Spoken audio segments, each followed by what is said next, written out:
Welcome back to our BCB Sunday Huddle, and I'm excited to talk this week about fear. And for you listening, how many of you let fear take over your life? Let fear take over circumstances and dictate what you do?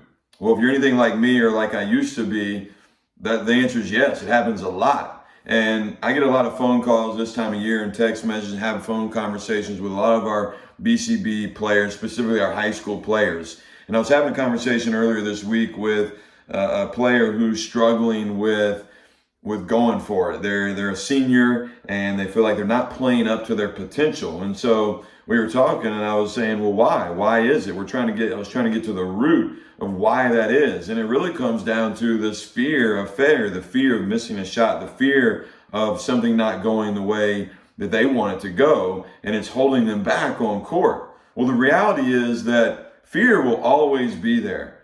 Nothing is perfect. Nothing will play out the way that I want it to or you want it to 100% of the time. And it makes me think back to when I started blue collar basketball and we started our travel ball teams. I had a fear at times of, well, if we start travel ball and what if we don't get the players we want and we're not as good as we want to be, and will that affect our training and player development, players come into that? And I had to just throw that out the window and say, we're going to go for it and we're going to serve players and families who want this, and we'll live with the results. I'm not going to dictate. I'm not going to live my life with fear. And when you go live your life and you go after these fears, some mistakes will happen. You know, I have a shirt right here, one of our first BCB shirts we ever had made, and it's the 3D mantra. And at first glance, you probably didn't even notice that one of our D words was spelled wrong. It's dream, direction, and discipline. Direction was spelled wrong.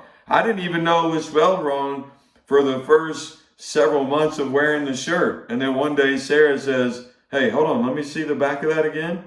And it was spelled wrong. Well, guess what? That's life. You're going to miss some shots. You're going to throw the ball out of bounds. You're going to mess up. You're going to go do something. You're going to go public speak and not say it the right way. It's life. We've got to press forward. And so for my players listening to this, go for it.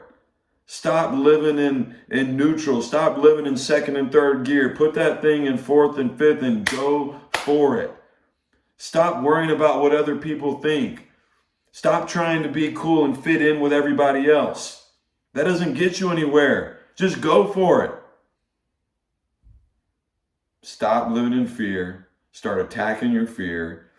And courage works alongside fear. You can't have courage if you don't have fear. Be bold and courageous. Go for it. I'm excited to see how you do it. Hit me up, email, call me, text me. I'm here to help. I'm here to help you get through it. I know I need it at times.